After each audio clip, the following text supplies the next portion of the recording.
Dugaan pemilu 2004 itu tidak adil, tidak jurdil, bahkan ada istilah yang cukup ekstrim, batil.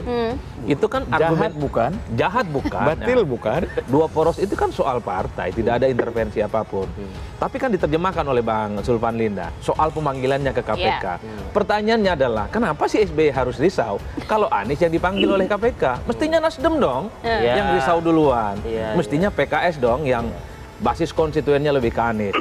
Ya dari sini mudah untuk mengambil kesimpulan bahwa AHY harus dapat panggung di Pilpres 2024 ini, teman-teman.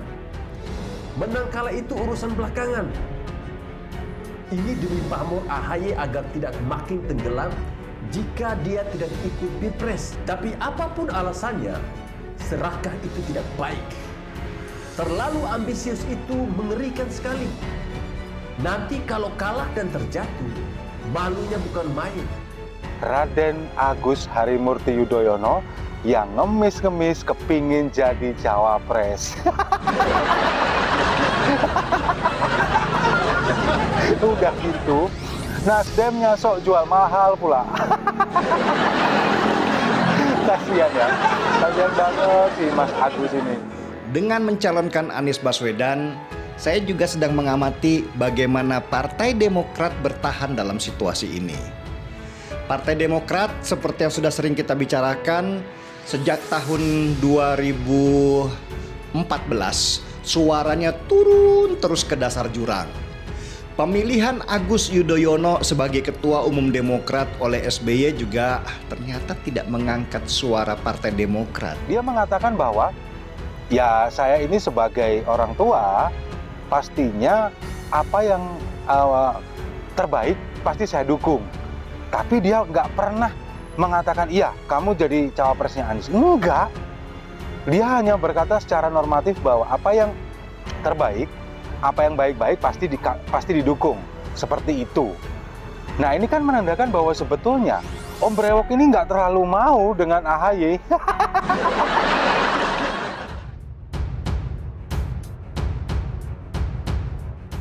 Analis politik, Anies Baswedan dipanggil KPK tapi SBY yang risau, ada apa? Pemanggilan Anies Baswedan oleh Komisi Pemberantasan Korupsi terkait dengan kasus Formula E awal September diduga membuat Ketua Dewan Penasehat Partai Demokrat, Susilo Bambang Yudhoyono risau. Hal ini dinyatakan oleh analis politik Adi Prayitno saat berbincang di Apa Kabar Indonesia Pagi TV One, Jumat 23 September 2022. Kerisauan SBY menurut Adi terlihat melalui pernyataan dugaan pengaturan pemilihan presiden 2024 yang bakal tak jujur dan adil. Menurut Adi, jika dilihat sebagai pasangan baik Anies maupun AHY adalah dua figur di luar pemerintahan yang punya potensi maju duet di Pilpres 2024 mendatang. Hal ini yang menurut Adi kemudian membuat SBY menyebutkan soal turun gunung. Turunnya SBY dari gunung disebutkan Adi untuk menyelamatkan Demokrat, terutama kursi untuk AHY di 2024. Anies diperiksa KPK. Gubernur DKI Jakarta Anies Baswedan sudah rampung diperiksa penyidik Komisi Pemberantasan Korupsi terkait pengusutan penyelidikan kasus dugaan korupsi Formula E pada Rabu malam. Anies keluar dari ruang pemeriksaan sekitar pukul 20.27 WIB. Sekitar 11 jam Anies diperiksa KPK, terhitung dari kedatangannya pada pagi tadi sekitar pukul 09.27 WIB. Terkait pemeriksaannya, Anies mengaku sudah disampaikan kepada penyidik anti rasuah dan senang telah membantu KPK agar penanganan perkara tersebut terang benderang. Belum ada penyelidikan berlanjut yang memanggil Anies terkait Formula E. Ketua Majelis Tinggi Partai Demokrat SBY mengklaim bahwa dia mendengar kabar dari tanda-tanda pemilu 2024 bakal tidak jujur dan tak adil. Dengan informasi tersebut, SBY menyebutkan dia mesti turun serta turun gunung untuk menghadapi pemilu 2024. Anies Baswedan dipanggil KPK. Peter Gonta bicara Formula E siap diambil Singapura. Mantan Duta Besar Indonesia untuk Polandia Peter F. Gonta menginformasikan negara tetangga Singapura siap untuk mengambil alih perhelatan balap mobil listrik Formula E Jakarta. Menurut Peter Gonta, hal ini lantaran perhelatan balap mobil listrik internasional di Jakarta tersebut terus-menerus diributkan oleh berbagai pihak. Terkait dengan keberhasilan Formula E Jakarta 2022, Lembaga Riset Institute for Development of Economic and Finance memperkirakan penyelenggaraan tersebut memberikan dampak ekonomi dengan nilai total 2,638 triliun rupiah bagi DKI Jakarta, atau dengan kata lain berkontribusi 0,08% pada pertumbuhan ekonomi daerah pada 2022. Angka tersebut berdasarkan hasil dari dampak pertahanan tambahan terhadap produk domestik regional bruto 2,041 triliun rupiah dan dampak ekonomi langsung 597 miliar rupiah. Dampak ekonomi langsung Formula E terdiri dari masuknya biaya dari beberapa aspek. Pertama, alokasi capital expenditure 213 miliar rupiah, alokasi operating expense 112 miliar rupiah, komitmen fee event Jakarta E-Prix 216 miliar rupiah, pembelian tiket plus pengeluaran pengunjung 52,04 miliar rupiah, transaksi pengunjung pada UMKM 4,54 miliar rupiah.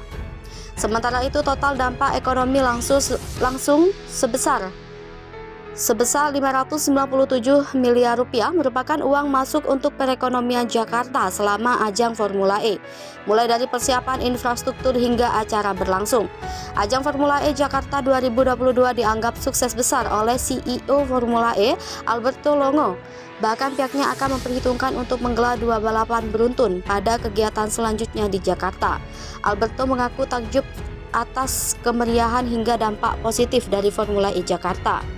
Namun demikian, Formula E Jakarta 2022 yang telah berlangsung di Jakarta International E-Prix Circuit dan merupakan pertama kalinya digelar di Indonesia itu, mengundang berbagai perseteruan hingga Komisi Pemberantasan Korupsi turun tangan menyelidiki dan meminta keterangan sejumlah pihak. Pada Rabu ini, Gubernur DKI Jakarta Anies Baswedan memenuhi undangan KPK untuk menjalani pemeriksaan terkait penyelenggaraan Formula E Jakarta. Anies tiba di sekitar pukul 09.26 WIB dengan berseragam dinas kemeja putih dan langsung masuk ke dalam gedung serta hanya melemparkan senyum sambil mengucapkan terima kasih ke arah wartawan. Anies Baswedan telah 2 kali menjalani pemeriksaan oleh tim penyidik KPK. Lembaga anti rasuah sendiri telah memanggil Ketua DPD DKI Jakarta, anggota Komisi E DPD DKI, Direksi PT Jakarta Propertindo, Kepala Dinas Pemuda dan Olahraga serta lainnya.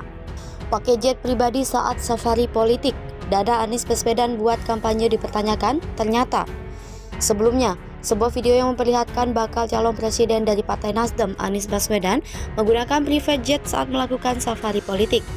Video Anies Baswedan turun dari private jet saat melakukan safari politik, salah satunya diunggah oleh pemilik akun Twitter @datu_prajoangek pada Minggu 5 Desember 2022. Penggunaan private jet atau pesawat jet pribadi akhir-akhir ini kerap menjadi sorotan. Pasalnya, sejumlah private jet itu diduga merupakan milik oligarki. Private jet yang digunakan untuk mengantar jenazah Brigadir J ke Jambi, misalnya, diduga milik seorang pengusaha. Biaya perjalanan itu pun diduga merupakan support dari pengusaha. Gubernur Papua Lukas NMB juga diduga 3 kali melakukan perjalanan menggunakan private jet. Diduga, biaya private jet yang dipakai Lukas NMB berasal dari uang hasil korupsi.